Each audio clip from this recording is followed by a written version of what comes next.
Moi, j'ai longtemps été un horrible branleur, tu vois. Je suis comme un Pierre Richard d'Aulnay-sous-Bois. On dirait qu'à 34 ans, je suis con comme un manche, j'imagine à 12 ans, tu vois. J'étais vraiment un petit dingo. Ouf, ouf, c'est Limsa d'Aulnay.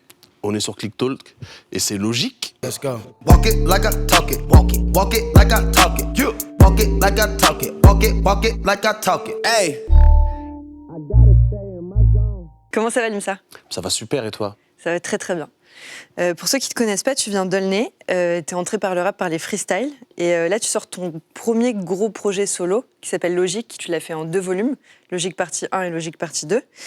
Et toi, plutôt que d'inviter des Français sur ton projet, t'as invité des Belges, t'as invité Isha et Jean Jass. Comment ça se fait? Est-ce que tu te sens plus proche du rap belge que du rap français?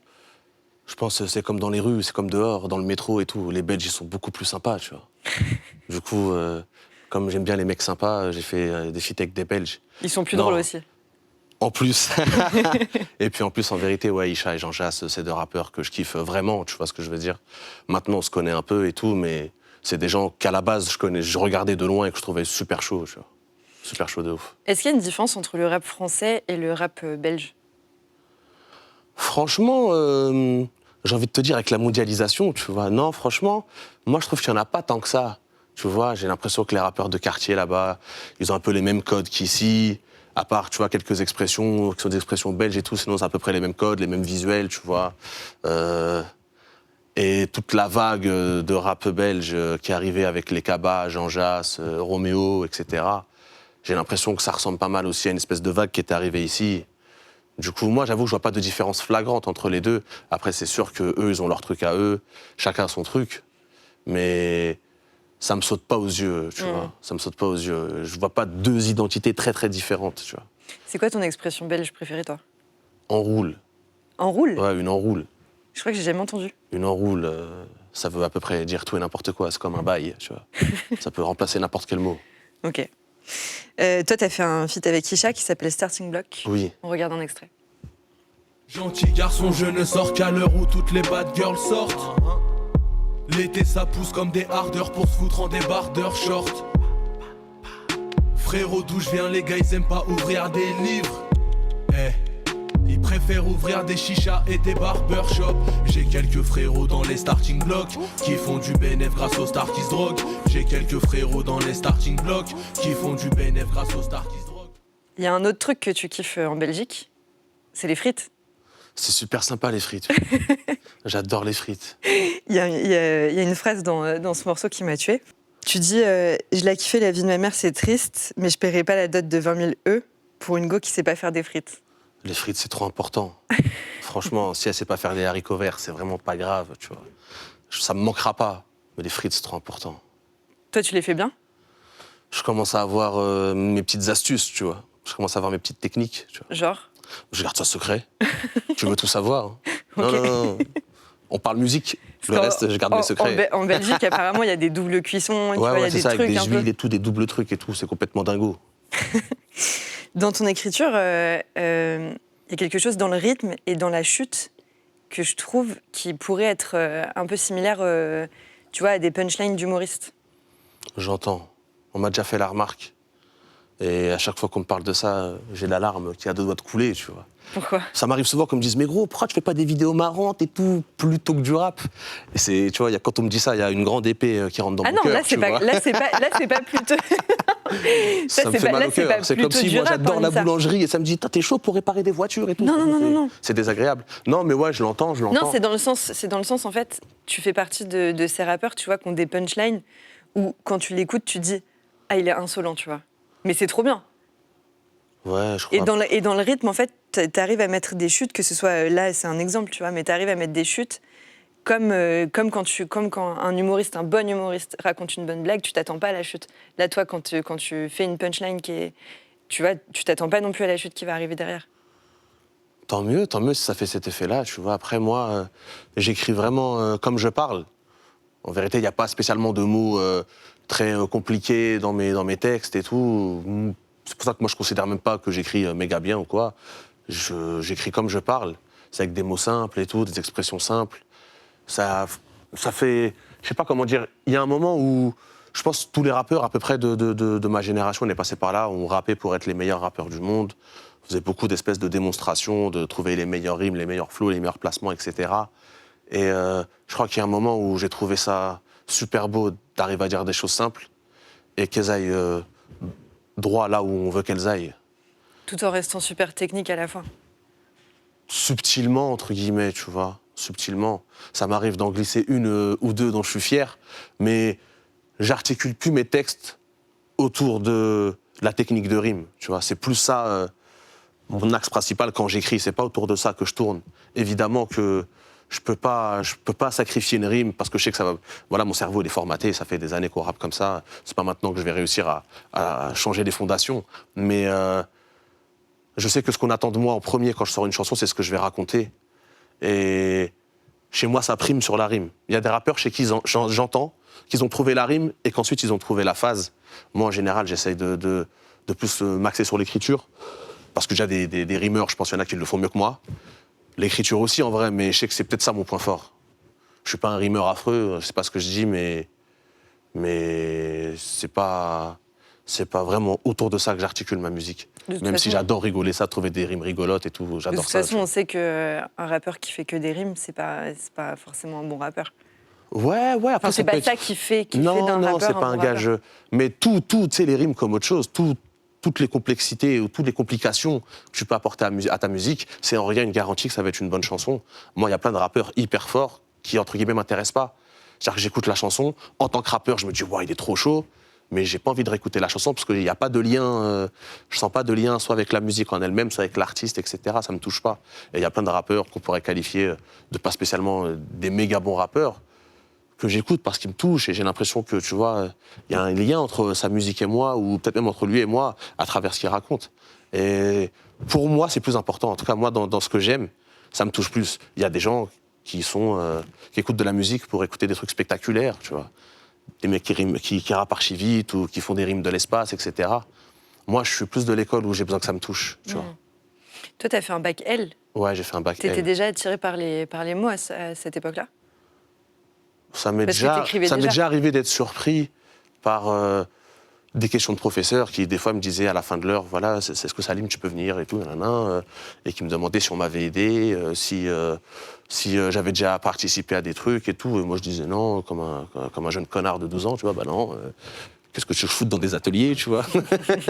Mais c'est les premières fois où je me suis dit, j'ai l'impression qu'ils voient quelque chose, alors que, vas-y, t'imagines bien ce qui se passe dans la tête de Limsa Dolné à 12 ans, déjà 34 ans. Je suis con comme un manche, j'imagine, à 12 ans, tu vois. J'étais vraiment un petit dingo.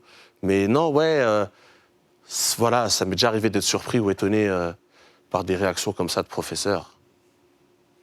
Et je me dis, bon, ils peuvent pas tous se tromper, tu vois. Ils sont pas tous dingos. J'espère pas, en tout cas. C'est sûr que non, la preuve. En tout cas, plus tard, tu as commencé à freestyler et tu t'es fait remarquer beaucoup dans les grunts. Ouais, des émissions indispensables pour les gens qui aiment le rap, franchement. D'ailleurs, on embrasse Jean Morel, qu'on aime beaucoup ici. Bisous à Jean Morel, à Quentin, même à Souf, l'horrible Souf. Bisous à Souf. À toute la team de grunts. La team. Et toi, ton premier passage, c'était en 2013, c'est ça? Ouais, la Grotte 11, la Grotte de Giorgio. Ok, on regarde un extrait. C'est vrai que ma rime est assez triste, tu affaiblis sous caféine. Je fais l'amnésie quand mes parents me demandent si je lui ose assez dire que ma tragédie c'est d'éviter la fucking vie, c'est maléfice. On est sous frère, on n'aime pas les flics. J'aimerais chanter, savoir aimer, un peu comme Florent Pagny, mais je sais pas faire. Donc ramène des poufias au campanile. Je suis pas le genre de mec qui mourrait pour sa petite amie. J'ai peur de l'eau et des glaçons, je suis pas comme Jack dans Titanic. Pourtant je connais que des meufs cheloues avec des têtes bizarroïdes. Tu vois le genre de meuf, celles qui ont pas besoin de masque pour Halloween. Y'a que des blancs dans leurs films, frère, je t'avoue c'était pas tant. Les Renois me rendent premier, les rebeux on est même pas dans. Ok, c'est Limsa la famille, je débarque et je kick ça la famille. T'as changé de style. Vestimentairement? T'étais une autre personne. Ouais, mais moi j'ai mille et une vies, tu vois, j'ai mille et une vies. J'ai mille et une vies, mec. C'était quoi ta vie à ce moment-là? C'était de fumer des chichas au réveil. Au réveil? Ouais. En fait, ma mère, elle était trop sympa. Au réveil, t'as quoi comme chicha? Parfum café ou c'est Non, pas besoin de café pour me réveiller. Petite chicha, chicha menthe, chicha pêche crème, tout. Ah ouais. Tu vois. Ma mère, elle était trop sympa, tu vois. J'étais un des rares mecs à la cité. Ma mère, elle m'autorisait à fumer des chichas chez moi, tu vois. Alors, dans ma chambre. Elle me disait, c'est pas grave, ça sent bon, c'est pas très grave. Il n'y avait pas encore les études qui disaient que c'était comme fumer un paquet de clopes ou je sais pas quoi, tu vois. Du coup, je me réveillais en attendant que mes potes ils sortent ou qu'ils se réveillent, j'allumais une chicha, et puis voilà, tu vois. Et ça me faisait mettre ce genre de veste ignoble. Tu vois. À ce moment-là, il me semble que donc tu faisais très attention à la technique, tu faisais attention, comme tu disais, pas forcément aux rimes, mais en tout cas, tu étais En tout cas, j'essayais. aux Ouais. mots. Ouais, voilà. Ouais. Et j'ai l'impression qu'avec le temps, tu as plus fait attention au sens et au fond de ce que Ouais, tu de pouvais ouf, dire. de ouf, de ouf, de ouf. Et là, dans les deux projets logiques, il y a quelque chose où la forme, du coup, elle est toujours là. Elle est toujours très technique, il y a très poétique. C'est gentil, Et merci. il y a quelque chose qui s'est rajouté où, sans te dévoiler complètement sur toi, tu racontes des choses. Ouais, c'est ça. Moi, je suis beaucoup dans des histoires de dosage, d'équilibre. Même dans ma musique, par exemple, quand je fais des sons sérieux, je fais toujours en sorte de ne pas déborder ni dans un extrême ni dans l'autre, tu vois. De pas faire un son trop larmoyant, trop impudique, entre guillemets. Et même dans les sons sérieux, je vais toujours en glisser une ou deux un peu gaulerie, tu vois, qui voudra dire quelque chose en vrai, tu vois. Enfin, j'espère. Moi, j'essaie toujours de dire quelque chose. Mais des fois, je l'amène par une forme un peu plus légère. Des fois, je le mets dans une forme un peu plus sérieuse. Mais je suis beaucoup dans des dosages. J'essaie de, quand je fais un son un peu léger, que ça bascule pas dans le guignolesque. Et quand je fais un son, entre guillemets, premier degré, que ce soit pas non plus... T'essaies de rester la pudique. vie, c'est dur, on va tous mourir, tu vois. Quand tu parlais de pudeur tout à l'heure, c'est peut-être au lieu de dire les choses frontalement, c'est d'utiliser une image pour en parler ou de faire des sous-entendus. Entre autres. Il y a aussi dire les choses de manière marrante, c'est une manière de dire les choses en vrai. Ouais, c'est vrai. Je le sais, je sais que... C'est vrai que l'humour, ça souvent, peut quand être de la pudeur, en fait. Je le sais. Moi, dans la vie de tous les jours, je pense que c'est quasiment une névrose. J'ai toujours envie de rire dans n'importe quelle situation, de trouver la blague, de trouver le jeu de mots à la con. Mon cerveau est déformaté comme ça. Tout ce qui m'arrive, la première chose qui me vient à l'esprit, c'est de trouver une blague. Et après, dans la demi-seconde, je réfléchis vraiment à ce qui se passe. Mais ouais, c'est pas naturel en vérité. C'est pas naturel de vouloir faire rire ou rire tout le temps. Mais justement, ce que je me disais, c'est que comme tu es toujours dans la recherche des mots, parce qu'en fait, finalement, faire une blague et avoir de la répartie, c'est rechercher des mots. Je trouve beaucoup de rimes. Je me suis dit, est-ce que grâce à ça, comme tu es comme ça, est-ce que ça t'a aidé dans l'écriture du rap? Franchement, la plupart de mes rimes, je les trouve comme ça, quasiment, en vérité. C'est souvent... Moi, j'écris tout le temps, ça veut dire que... Bon, là, on est sur un plateau, donc j'ai pas mon téléphone à la main, mais en général, j'ai tout le temps mon téléphone à la main. Et j'écris tout le temps, voilà, je vais discuter, je vais voir un truc qui va m'interpeller, je vais noter soit l'idée, soit des fois, je vais trouver une rime à la con, je vais noter la rime. J'ai dans mon téléphone un truc qui s'appelle la pioche, et des fois, je vais piocher dedans pour écrire, tu vois. Genre, aujourd'hui, tu as écrit, par exemple? Ouais, de ouf. Ah ouais? Ouais. Là, je suis revenu de Bruxelles. Ouais. J'ai fait des chansons. Du coup, je les ai réécoutées pour voir s'il y avait des trucs à corriger, ce qui était bien, ce qui n'était pas bien. Parce que quand tu fais une chanson la journée même encore aujourd'hui, en vérité, j'ai pas de recul dessus. Mais voilà, j'ai écouté mes chansons pour voir comment ça truc et tout. Et voilà, d'écouter des chansons, ça m'a fait penser à d'autres trucs. Et hop, j'ai recréé des petites phases. Après, il n'y a aucune garantie qu'elles finissent comme ça sur un morceau, mais je note tout ce qui me passe par la tête. T'ouvres ton Logique partie 1 avec un morceau qui s'appelait 4 décembre. Ouais. C'est la date de ton anniversaire aussi. C'est la date de la sortie de Logique partie 2. Aussi. Et tu dis dedans, à 16 ans, t'écoutes plus Temps mort que ta mère. Mm-hmm. Il représentait quoi cet album pour toi, Temps mort?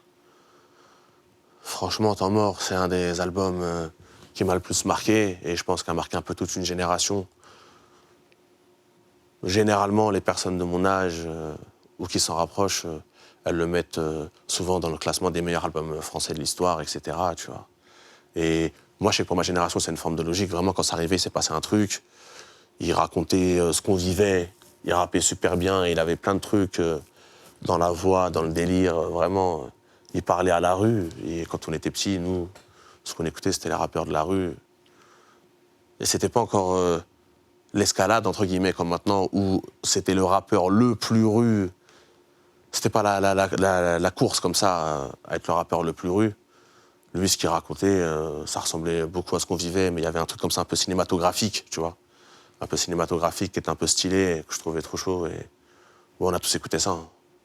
Et ouais, à 16 ans, quand t'es pas construit, que t'es encore dans l'adolescence, la rébellion, t'écoutes peut-être plus tes rappeurs préférés que tes parents, je pense. En tout cas, moi, je sais que ça m'arrivait de penser comme ça, tu vois. Comme quoi les rappeurs ont un rôle à jouer. Dans ce Ouais, qu'ils de disent. ouf, de ouf. Mais tout, tu sais, tout a un rôle. Tout peut influencer un enfant de 16 ans, en vérité. Toi, est-ce qu'il y a une phrase dans Temps mort dont tu te souviens, là, qui t'a percuté quand t'étais petit? Franchement, Temps mort, c'est la foire fouille, hein, il y en a tellement. Il y en a C'est tellement, Temps mort, non. c'est la foire fouille. Ah, c'est un bric-à-brac de phrases classiques, tu vois. Ouais. Il y en a trop. Juste avant, quand tu étais enfant, tu vivais avec ta grand-mère. Tu en parles dans le projet. C'est elle qui t'a élevé quand tu étais enfant. Ça ressemblait à quoi de vivre avec ta grand-mère et qu'est-ce qu'elle t'a appris? Je sais que tu l'aimes beaucoup, t'en parles, tu le dis. Bah, franchement, c'est un bonheur fou, hein. Franchement, j'ai passé quasiment les plus belles années de ma vie, en tout cas dans mon enfance, tu vois. Je me sentais aimé, je me sentais bien. Franchement, j'ai manqué de rien. À ce moment-là, tu n'habitais pas encore à Aulnay. Elle Non, habitait dans une petite ville industrielle. à Chauny, dans l'Aisne, dans le 02, en Ok. Picardie. Ouais. Je sais pas, j'ai dû arriver chez ma grand-mère, je pense, à 1 an et demi ou 2 ans. Et je suis parti à Aulnay à 6 ans. Ok. Qu'est-ce que cette période-là de ta vie, ça t'a appris? Qu'est-ce qu'elle t'a appris, ta grand-mère, en fait? Ma grand-mère, ce qu'elle m'a appris, c'est à faire attention au monde extérieur. Ma grand-mère, c'est une dame très, très méfiante. Très, très méfiante, qui voulait le bien, qui voulait le meilleur pour moi. Du coup, elle m'a beaucoup mis en garde contre les dangers du monde extérieur. Elle m'a appris à essayer d'être une bonne personne aussi, même si j'ai mis un peu de temps à le comprendre. Mais c'est toujours quelqu'un qui est resté, tu sais, comme une dame de son âge, droit dans ses bottes, obtenir les choses par le travail. Moi, j'ai longtemps été un horrible branleur, tu vois. Je pense que je le suis encore un peu, mais je le suis beaucoup moins. Et je me suis peut-être longtemps enfermé dans une espèce de médiocrité volontaire. Elle m'a toujours poussé pour que je fasse plus. Parce que dans son esprit, elle pense que je mérite plus que ce que j'ai. Et elle m'a toujours donné de la force, de l'amour. Et même dans les moments les plus sombres, elle était là, tu vois. Vous vous connaissez avec PLK, non? Ouais, PLK, je le kiffe de fou. Il a grandi aussi une partie de sa vie avec sa avec sa grand-mère. grand-mère. D'ailleurs, j'adore le morceau Mamie. Ouais. J'adore ce Et morceau. quand il était venu ici, il nous en avait parlé et il nous avait dit que le fait en fait de grandir en partie avec tes grands-parents, ça fait qu'en fait, ils t'apportent souvent directement la sagesse en fait des vieilles personnes, des personnes qui ont vécu en fait. Et donc ça fait des enfants qui ont peut-être d'autres cogites que les autres. Peut-être que ça joue, En plus, en vérité, le rôle de grand-mère, quand il est bienveillant, il n'y a que des avantages quasiment. Il y a pas... Tu sais, le rapport, il est différent avec ta grand-mère qu'avec ta mère. Ta grand-mère, elle a peut-être plus envie de te chérir, elle a peut-être plus envie d'avoir un rôle peut-être moins dans la répression, plus dans l'éducation, justement, à la manière de personnes déjà apaisées, déjà sages. Et peut-être que c'est un plus. En tout cas, moi, pour rien au monde, j'échangerais le fait d'avoir grandi avec ma grand-mère. Elle s'appelle comment ta grand-mère? Elle s'appelle André. Stylé André. Ouais, c'est une grande dame, c'est une grande dame. Quelques années plus tard, t'es allé à Aulnay et ensuite t'as fait un petit peu d'internat. Ouais, Et je sais que c'est une période qui a été assez décisive dans ta vie. T'as rencontré plein de gens différents. de ouf. C'était quoi l'ambiance à l'internat? T'as appris quoi là-bas? Déjà, c'est la première fois que je voyais des gens différents, des gens que je fréquentais à la cité, au quartier. Dans les années 90, parce que moi j'ai grandi dans les années 90, Aulnay-sous-Bois, mais comme un peu toutes les banlieues, hein, tous les quartiers. Moi, concrètement, mon quartier, on était en guerre avec quasiment toutes les cités d'à côté. Ça veut dire, ça sortait pas trop de la cité, chacun restait un peu chez soi. Et j'ai pas vraiment eu l'occasion de voir autre chose que mes 10 tours et mes 7 bâtiments.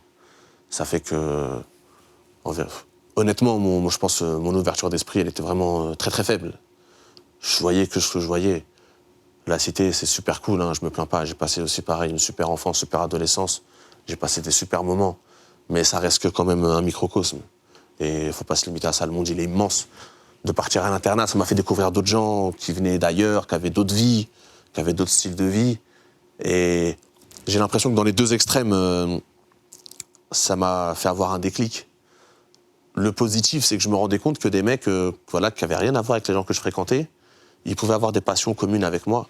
Moi, des fois, je ressentais comme de la frustration quand je faisais écouter un mec à mes potes à la cité ou quand je voulais leur montrer un film et qu'ils me regardaient en mode « mais c'est quoi ça, c'est trop bizarre, etc. » Et des fois, à l'internat, je tombais sur des mecs qui « ah mais ouais, toi aussi tu connais et tout ». Et j'avoue que ça me choquait.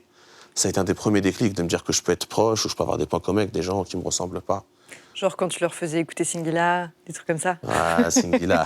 Non, Singila, j'écoutais vraiment en cachette encore à l'époque. C'était mon petit secret, ça. Non. Mais même sur des rappeurs, par exemple, faire écouter Ifi à la cité, ça marchait pas trop. C'était pas, les gens, ils aimaient pas trop.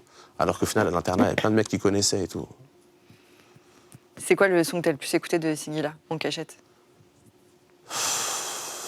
Franchement, c'est un son récent. En plus, je crois qu'il s'appelle Revers Brutal. Il est génial, ce morceau. Je le conseille à tout le monde.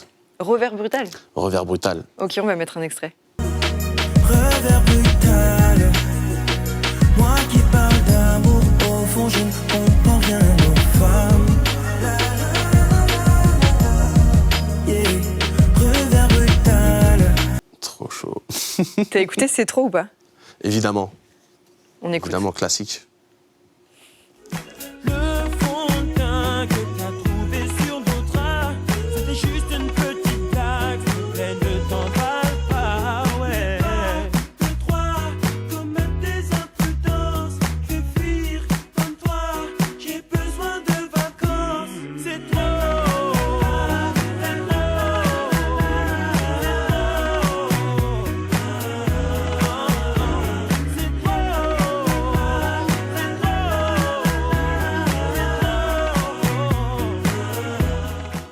C'est un modèle, Singila?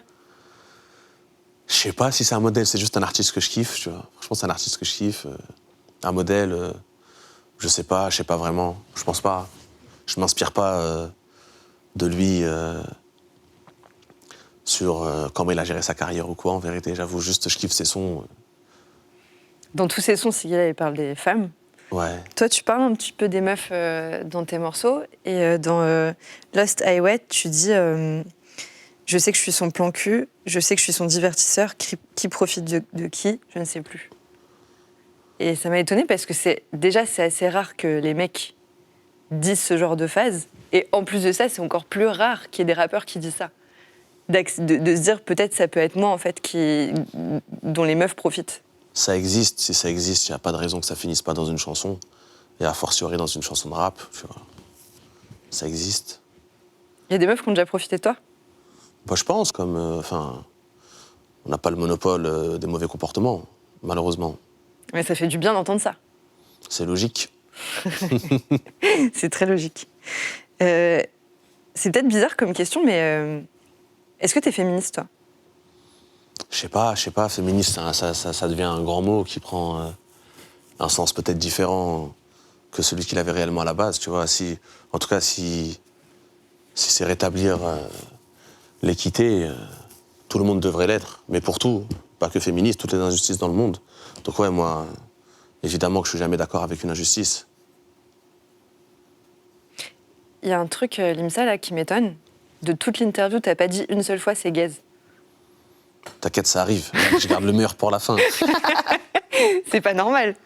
pour l'instant. On pose souvent cette question-là dans Click, à propos des rêves. Oui. Est-ce que t'as un rêve bizarre que tu fais souvent? J'ai fait des rêves bizarres, des trucs qui s'expliquent pas, hey, hey. Ou c'est quoi le rêve le plus bizarre que t'aies fait? Il y avait des dinosaures à la cité. Ça, je me rappelle, c'était un rêve de dingo. Ah ouais? Il y avait des dinosaures à la cité, ouais. C'était au moment où Jurassic Park il est pas sorti nécessairement, mais quand j'étais petit, je kiffais les dinosaures de fou. Quand j'étais petit, je connaissais tout, je voulais tout savoir sur les dinosaures. Et non, je sais pas. En gros, c'était comme une guerre de cité. Il y a une équipe qui est descendue à la cité, mais c'était des T-Rex, des vélociraptors. Bon. J'avoue, avec une gazeuse, on pouvait pas faire grand-chose, quoi. Tu vois. Ah ouais. Waouh, t'avais quel âge? Sinon, j'ai fait... Quand même, je pense que j'avais 16-17 ans déjà. Hein.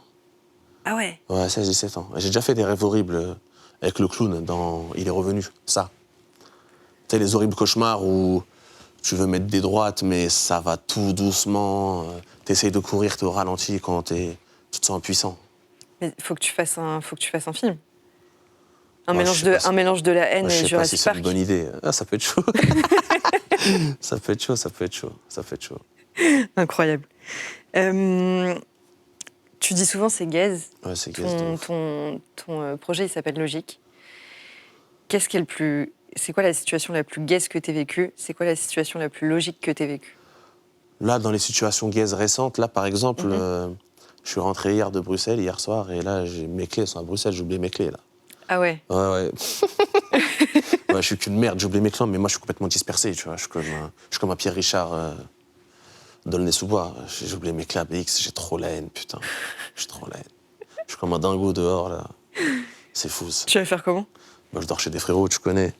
Ça m'arrange, au final, tu vois. Ça me permet de profiter d'eux, tu vois. Ouais, c'est vrai. Ça fait longtemps qu'on n'a pas l'habitude de dormir ensemble, là, ça nous donne une bonne occasion, tu vois. C'est ma dernière question, Nimsa. Tu termines le projet Logique avec un son qui s'appelle Le Petit Limsa. Ouais.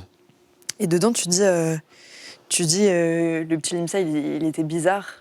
Dans sa teuté, Aulnay, c'était Ibiza. Aujourd'hui, est-ce que tu es encore bizarre? Est-ce qu'aujourd'hui, dans ta tête, c'est Ibiza? Aulnay, c'est plus Ibiza, mais parce que peut-être que maintenant, avec le recul, j'en vois aussi les aspects négatifs. Mais est-ce que je suis bizarre? Ouais, je pense. Mais ça me dérange pas, ça m'arrange. Je suis comme ça, je suis bizarre. Et puis même bizarre, ça veut dire quoi en vrai, tu vois? Parce qu'on est tous bizarres, on est tous étranges. Mais je suis bizarre cool, moi je suis un bizarre cool, tu vois. Personne n'est logique. Ouais, non. Rien n'est logique. Tu lui dirais quoi au petit Limsa maintenant, aujourd'hui? Abandonne le foot, tu vas perdre du temps. Écoute ta grand-mère un peu. Ok, merci beaucoup Limsa. On continue d'écouter Logique et on attend les prochains projets. Merci, j'espère que ça va vous plaire. Logique 3, 2021. Et plein Merci d'autres surprises. Merci à toi, merci à Click. Let's go. Walk it like I talk it. Walk it like I talk it. Walk it like I talk it. Walk it like I talk it. Hey.